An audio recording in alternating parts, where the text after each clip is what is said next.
नमस्कार मित्रों, आप सभी का हमारे चैनल में स्वागत है।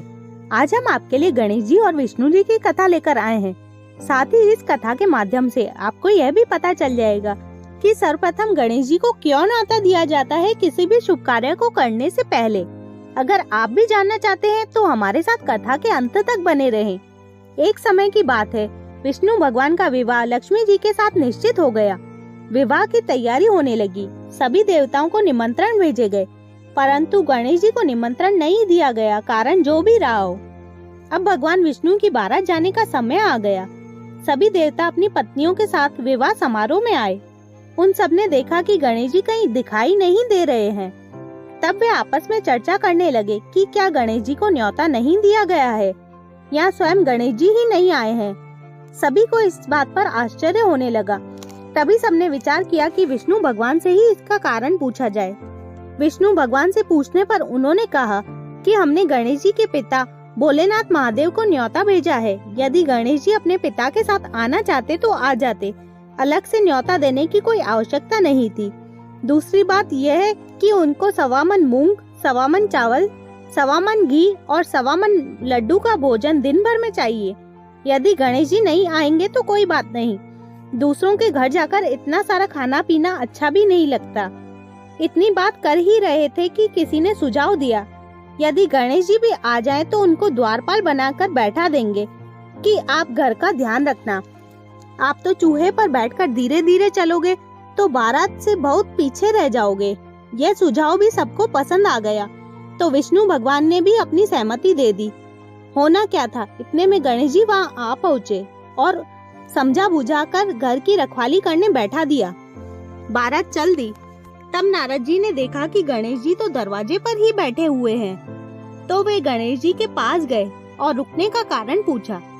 गणेश जी कहने लगे कि विष्णु भगवान ने मेरा बहुत अपमान किया है।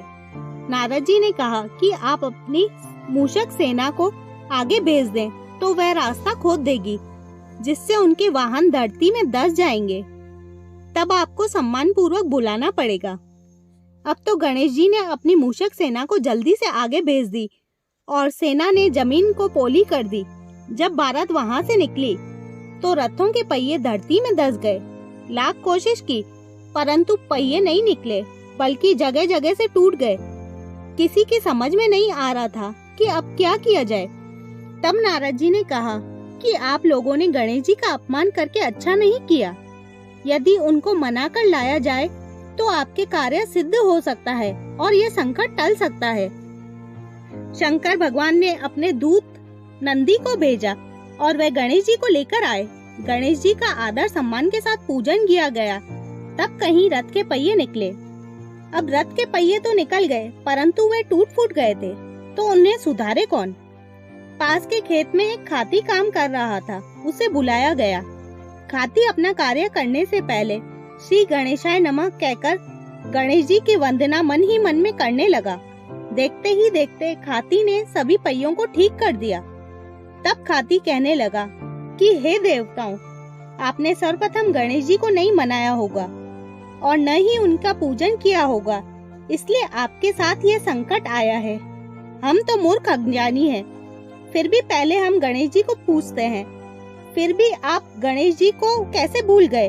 अब आप लोग भगवान श्री गणेश जी की जय बोलकर जाएं, तो आपके सब काम बन जाएंगे और कोई संकट भी नहीं आएगा। ऐसा कहते हुए बारात वहां से चल दी और विष्णु भगवान का श्री लक्ष्मी जी के साथ विवाह संपन्न करा के सभी सकुशल घर लौट आए।